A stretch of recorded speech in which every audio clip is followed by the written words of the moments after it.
Hello' student, কেনে আছা তোমালোক? আশা কৰোঁ সকলোৱে ভাল। আকৌ এটা নতুন ভিডিঅ' লৈ তোমালোকৰ মাজত উপস্থিত হৈছোঁ। আজিৰ বিষয়টো হৈছে সমান্তৰ প্ৰগতি অৰ্থাৎ এৰিথমেটিক প্ৰগ্ৰেশ্যন। এই এৰিথমেটিক প্ৰগ্ৰেশ্যনৰ 5.2 অনুশীলনী ছল্ভ কৰিম। ব'লা এতিয়া ভিডিঅ'টো আমি আৰম্ভ কৰোঁ।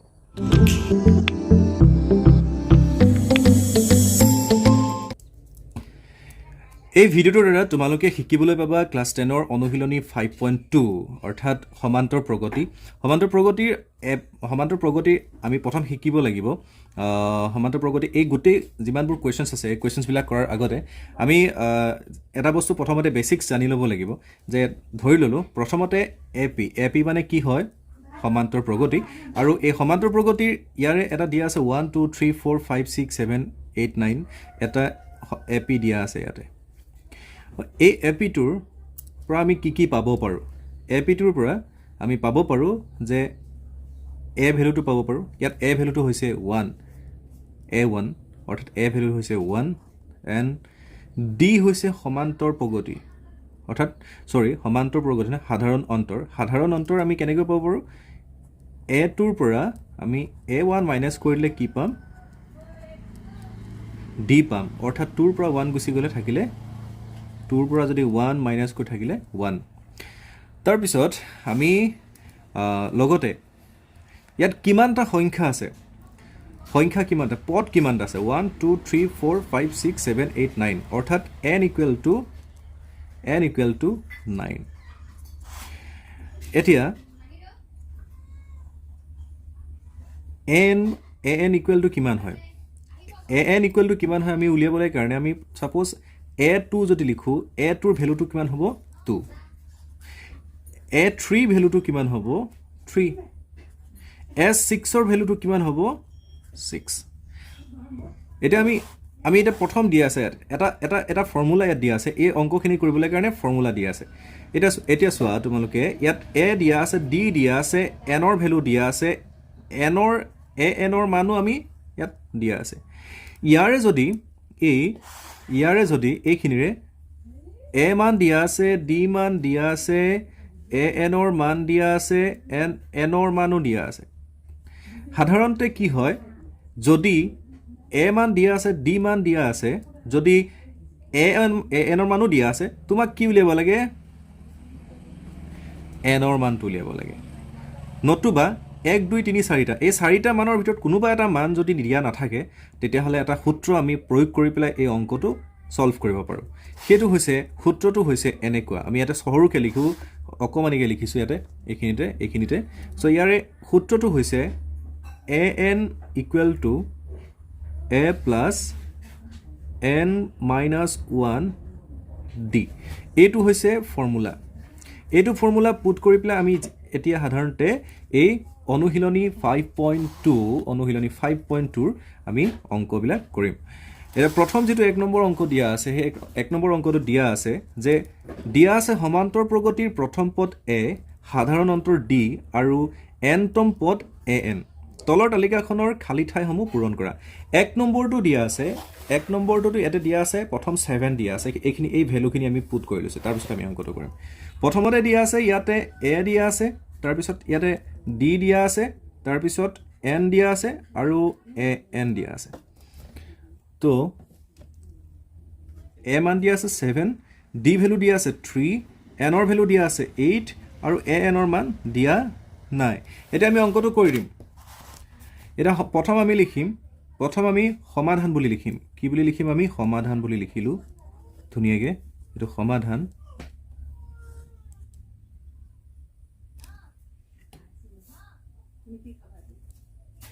আমি ইয়াত সমাধান বুলি লিখিম। সমাধান লিখাৰ লগে লগে ইয়াত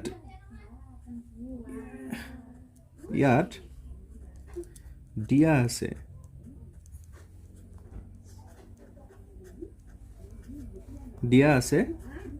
a equal to 7, D equal to 3, N equal to 8 আৰু এনৰ মানত উলিয়াব লাগে। এইটো আচলতে দিয়া আছে ইয়াতে। তো আমি এইটো সূত্ৰ প্ৰয়োগ কৰি পাওঁ। এটাকে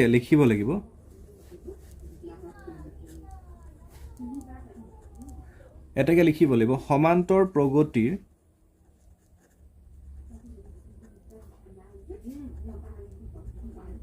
সূত্ৰ প্ৰয়োগ কৰি পাওঁ সূত্ৰ প্ৰয়োগ কৰি পাওঁ সূত্ৰ প্ৰয়োগ কৰি পাওঁ সূত্ৰটো কি আছিলে an equal to a plus n minus 1 and d so আমি কেনেকৈ কৰিম এতিয়া ইয়াত উলিয়াব লাগে n ৰ মানহে উলিয়াব লাগে n টো ইয়াত পুট কৰি থম a ভ্যালু দিয়া আছে 7 জাস্ট পুট কৰি দিলো n ৰ ভ্যালু দিয়া আছে 8 দিয়া আছে -1 d ভ্যালু দিয়া আছে 3 দিয়া আছে so আমি কি কৰিলো 7 8 ৰ পৰা 1 গুচি গল থাকিলে 7 into 3 so 7 plus 21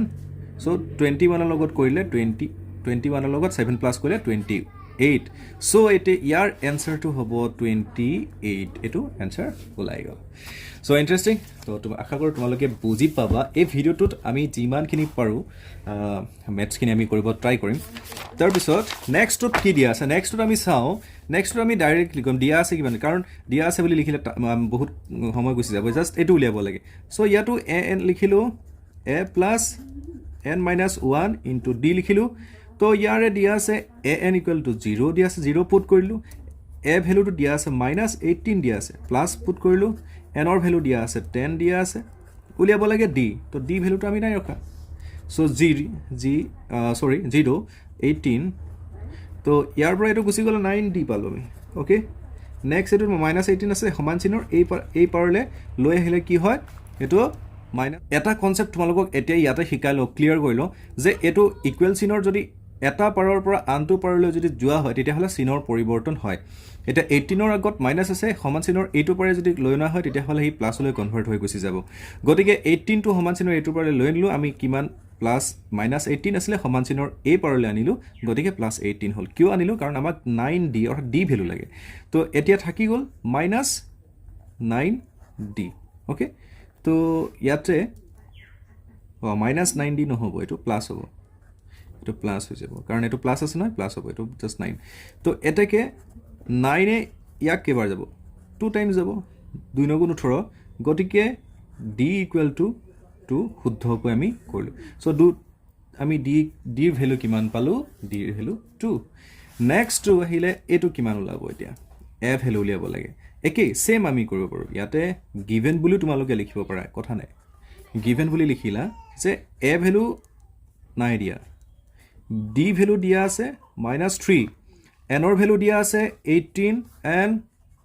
an equal to 5 so an equal to a plus n minus 1 into d so n minus 5 এটা a ভ্যালুটো নাই দিয়া n মানে কিমান হয় n মানে হৈছে 18 1 into d মানে হৈছে -3 so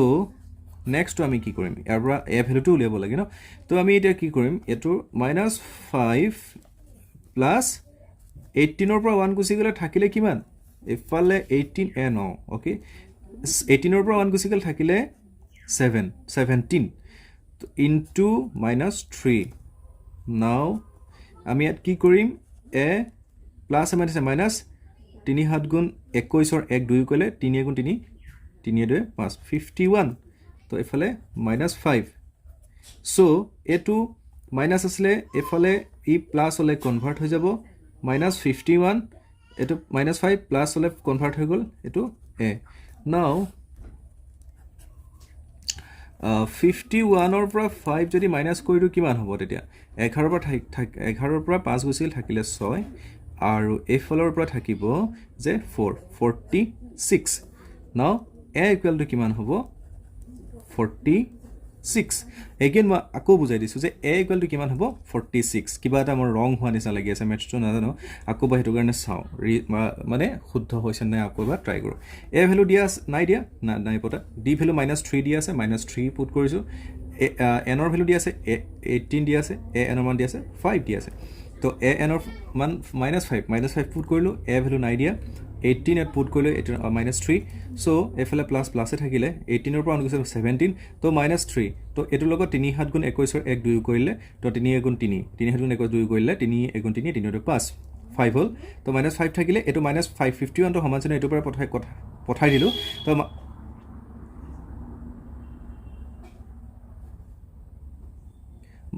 -51টো সমান চিনৰ এই পাৰলৈ পঠালোঁ তেতিয়া কি হ'ল -5 + 51 চিনৰ পৰিৱৰ্তন ঘটিলে তাৰপিছত কি হ'ল এতিয়া প্লাছে মাইনাছে -51ৰ পৰা 5 মাইনাছ কৰিলে কিমান পাম আমি a = 46 নেক্সট অংকটো দিয়া আছে 4 নম্বৰ অংকটো দিয়া আছে a =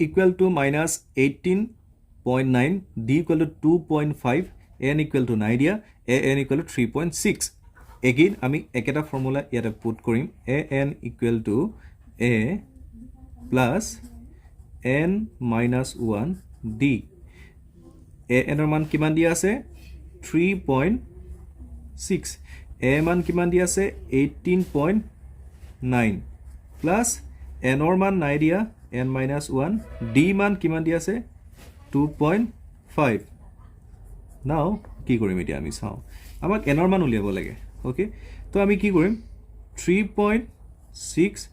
প্লাস এটো সমান চিনৰ এপালে পঠাই দিলো 9 n 2.5 18.9 and 3.6 so এতিয়া আমি কি কৰিম নাও আমি কিটা যোগ কৰি লওঁ ইয়াতে যোগটো নিশ্চয় দেখা হৈছে সাগে 9 ৰ পৰা 9 + 6 কৰিলে মানে কি হ'ব 15 1 থাকিলে 8 3 11 12 2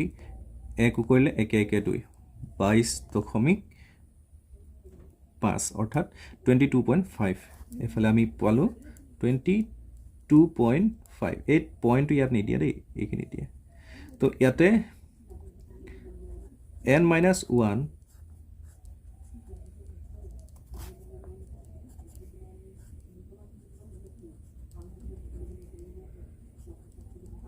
2.5 হল তো আমি কি কৰিম n - 1 পাতি থলো নেক্সট আমি কি কৰিম পয়েন্ট কিটা উঠাই দিম সিম্পল পয়েন্ট কিটা যদি উঠাই দিও এটো 25 হ'ব যদি হে আমি ওপৰত 10 পাতো আৰু এটো 2 to 5 হ'ব যদি হে আমি তলত 100 পাতো কাৰণ 100 পাতিলে নহব 10 হে হ'ব এটো এটা ভুল হৈছে এটো 10 হে হৈছে তো 10 হ'ব কাৰণ কেটা সংখ্যাৰ আগত দশমিক আছে এটা সংখ্যাৰ আগত দশমিক আছে গতিকে তলত আমি 10 পাতিব লাগিব ইয়াতো এটা সংখ্যাৰ আগত দশমিক আছে গতিকে 10 পাতিব লাগিব সো 10 কেনসেল গুছি গল থাকিলে n - 1 নেক্সট আমি এইখিনিত কৰি দিছো ঠিক আছে তো ইয়াতে যদি কৰো নেক্সট কি হ'ব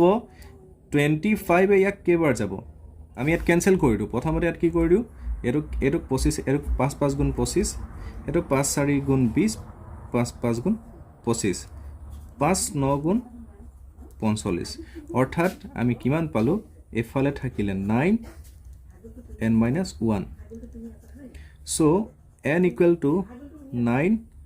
তাৰ পিছত এটো এফালে গুছি আহিলে প্লাস হৈ যাব 1 n = 10 এটো হল এনসারটো এইখিনিত মই আকৌ কৈ দিছো যে ইয়াত কি কৰিব লাগিব সাধাৰণতে ইয়াত 22 মানে কম দশমিক থকাৰ কাৰণে ভয় কৰিব নালাগে ইয়াত 22.5 আছে 2.5 আছে ইকুৱেল টু n - 1 এই পাৰ্টটো ইয়ালে গুছি আহিলে এটো n - 1 তলত থাকি গল সো এতিয়া দশমিক কেটা উঠাই দিলে অংকটো কৰিবলৈ ইজি হয় ইয়াতে 22.5 আছে তা এটো এই দশমিকটো উঠাবৰ কাৰণে তলত এটা 10 পাতি দিলো আৰু ইয়াত 22.5 আছে এই পইণ্টটো উঠাবৰ কাৰণে ওপৰত 10 পাতিলো তাৰ মানে দশমিকৰ পিছত যদি এটা সংখ্যা থাকে তেতিয়া হলে 1 ৰ পিছত এটা শূন্য হ'ব দুটা সংখ্যা থাকিলে 1 ৰ পিছত দুটা শূন্য হ'ব তেতিয়া দশমিকটো উঠি যায় ইয়াত এটা আছে কাৰণে আমি 10 পাতিলো গটেটো ওপৰে তলে 10 মিলি আছে গতিকে কেনসেল কৰিলো তলত এটা চালো 5 5 গুণ 25 আৰু 5 4 গুণ 20 5 5 গুণ 25 হল এটা 5 9 গুণ 45 হল গতিকে n - 1 তাতে এটা কি হলে এফালে পালো আমি অনলি 9 পালো সো 9 টো পুট কৰিলো n = n - 1 সো এতিয়া কি হল আমি উলটা কৰিলো এতিয়া এটো a পাৰ্টটো এফালে আহিলে এটা পাৰ্ট মই লিখি দিছো n - 1 এটো 9 জেনিবা সো এটা কি হল এই n টো ইয়াত থাকিলে এই -1 টো সমানজনে ইটোবাৰ পঠাই দিলো এটো +1 হল 9 কে 10 গতিকে n = 10 এটো ওলাই গল এটা তোমালোকক মই এটো হোমৱৰ্ক দিছো এটো হোমৱৰ্ক দি প্লাই তোমালোকে মোক স্ক্ৰিনশ্বট মাৰি প্লাই মোক কমেন্ট সেকশনত দিব পাৰা আৰু যদি বুজি পোৱা নাই তেতিয়া হলে তোমালোকে মোক মানে কমেন্ট কৰি প্লাই জনাবা মই কৰি দিবলৈ কাৰণে চেষ্টা কৰিম তো এইটো ইমানখিনি এইটো ভিডিঅ'ত ইমানখিনিতে মই সমাপ্ত কৰিছোঁ নেক্সট ছেশ্যনত আৰম্ভ কৰিম 2 নম্বৰ অংককেইটা এই 2 নম্বৰ তলৰ প্ৰতিটোৰে শুদ্ধ উত্তৰটো বাছি উলিওৱা আৰু কাৰণ দেখুওৱা 10 এইটো দিয়া আছে তো এই অংককেইটা 1 নম্বৰ আৰু 2 নম্বৰ অৰ্থাৎ এই পাৰ্টৰ এইটো হৈছে তলৰ এই দুটা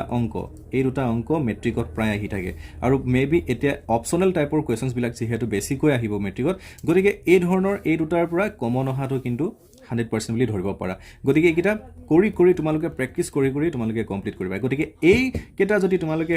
কেনেকৈ সলভ কৰে সেইটো চাবলৈ খোজা সেইটো শিকিব খোজা তেতিয়াহ'লে তোমালোকে ইয়াৰ নেক্সট যিটো ভিডিঅ' আছে সেই নেক্সট ভিডিঅ'টো তোমালোকে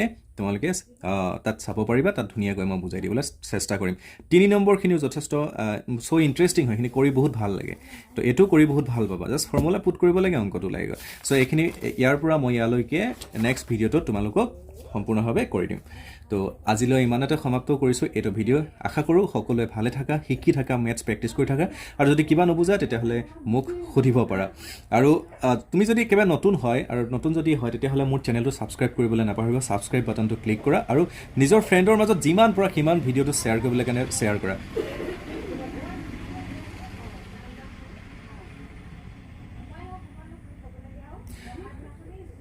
আৰু নিজৰ ফ্ৰেণ্ডৰ মাজত যিমান পৰা সিমান ভিডিঅ'টো শ্বেয়াৰ কৰা যাতে সকলোৱে শিকিব পাৰে সকলোৱে জানিব পাৰে সকলোৱে 100ৰ ভিতৰত 100 কেৰি কৰিব পাৰে